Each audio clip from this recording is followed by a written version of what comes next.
I spent 27 years at the Central Intelligence Agency reading foreign leaders, figuring out what they actually meant when they said something for the cameras versus what they were really signaling. And I'm telling you, what the president did yesterday, signing an order to rename Lake Ontario as Lake America, is exactly the kind of move I was trained to stop treating as a headline and start treating as a signal. Stay with me for the next while, because I'm going to walk you through this the way I'd have briefed it inside the building, not the way it's being covered on cable.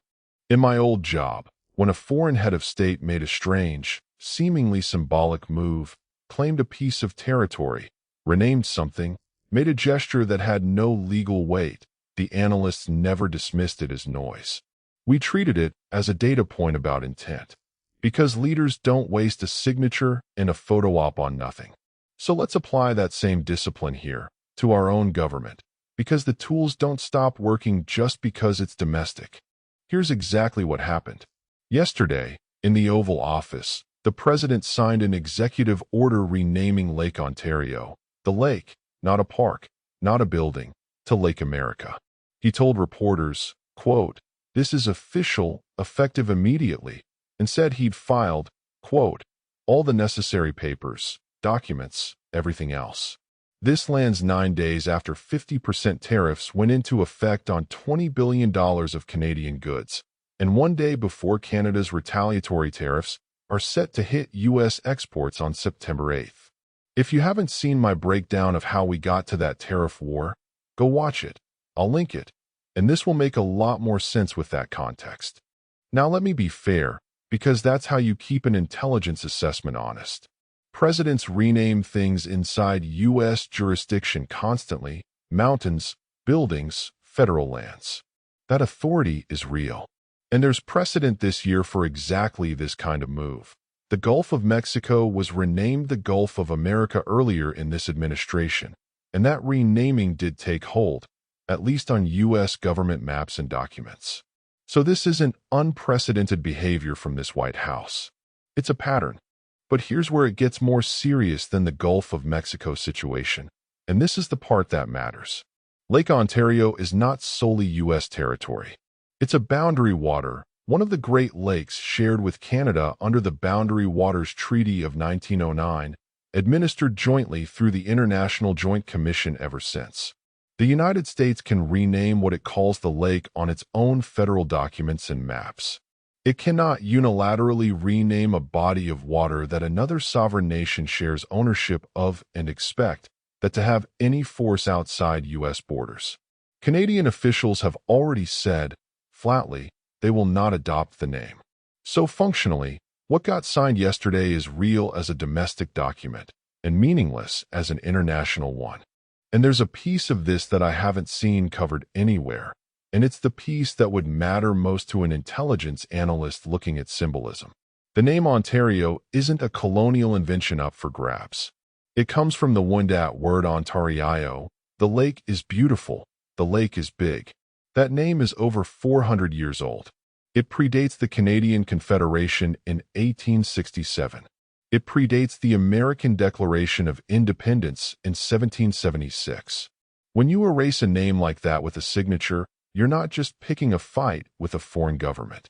You're overriding an indigenous name that belonged to this land before either country existed. That's not a minor footnote.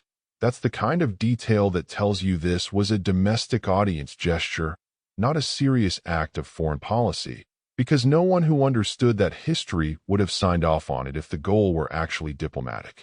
So if it's not really about the lake, what is it about? This is where I want to give you the read I'd have given in a briefing room. When a negotiation collapses the way this trade relationship just did, talks paused, then called off, then tariffs going into effect on both sides, a leader has two options: quietly absorb the loss of leverage, or manufacture a new headline that reframes the story as strength rather than failure. Renaming a lake the other side can simply refuse to recognize costs nothing, risks nothing, and gives your own base a symbol of dominance to rally around. In my experience, that's not a diplomatic move. That's a domestic messaging operation wearing the clothing of foreign policy. And here's the part that should concern you more than the lake itself. I spent my career watching how foreign intelligence services read American behavior, and I promise you, Moscow and Beijing are not laughing at this the way social media is. What they're recording is a pattern. A treaty ally gets 50% tariffs applied, even to goods that were supposed to be protected under an existing trade agreement, then gets a symbolic territorial claim laid on a body of water it jointly administers with the United States. If that's how the U.S. treats its closest, friendliest neighbor, a country we've never had a serious military disagreement with in over 2 centuries, every adversary watching draws the same conclusion. American commitments are negotiable under pressure, and treaties are a starting position, not a floor. That is exactly the kind of erosion of credibility that foreign services spend years trying to engineer through disinformation. This administration is producing it for them, for free, in real time. Let's talk about what happens next, because the clock on this is short. Canada's retaliatory tariffs on American steel, dairy, appliances, agricultural equipment, pulp and paper, and electronics take effect September 8th. That's just days away as I'm recording this. Prime Minister Carney has already shown he's willing to walk away from a deal rather than accept terms he considers, in his words, unfair and uneconomic. A symbolic land grab on a shared lake, landing right in the middle of that standoff, does not create pressure toward a deal.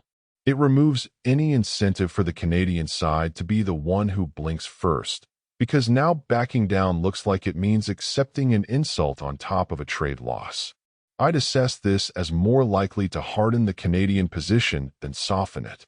I want to widen the lens for a second, because this isn't the first time a country has tried to rename a body of water for political leverage, and history is not kind to how that usually plays out.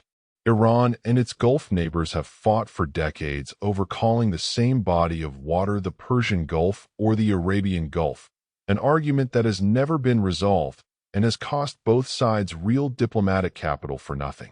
Japan and Korea have the same standoff over the Sea of Japan versus the East Sea. These disputes don't end. They just sit there, permanently, as a symbol of unresolved hostility, cited by both populations for generations.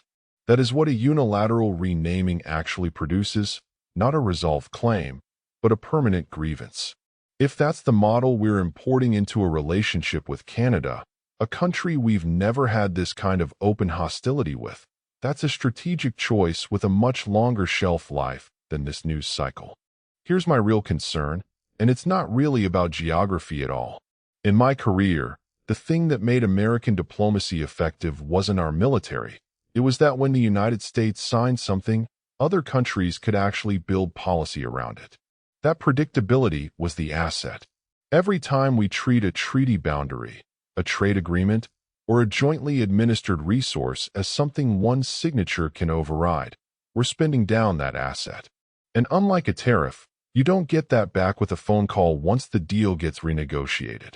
Reliability, once it's gone, takes years to rebuild, if it comes back at all.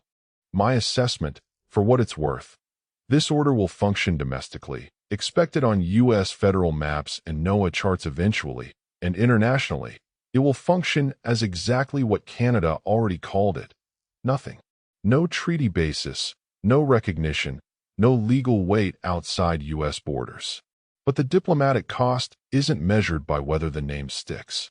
It's measured by what it tells the next round of negotiators about how seriously to take whatever the U.S. proposes at the table on September 8th and after.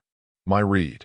It makes a resolution harder, not easier, and it adds one more data point to a pattern that every foreign intelligence service in the world is already building a file on.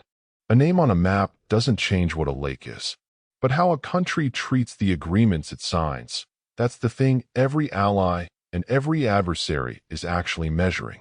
And right now, they're getting a very clear answer. If you want the full tariff war timeline that led to this, the Section 338 tariffs, the collapsed negotiations, all of it, that video's linked right now. Watch it next. Subscribe and turn on notifications. I'm going to have the next update on this before it hits cable, same as I did with this one. And tell me in the comments, do you think Canada should just rename something back?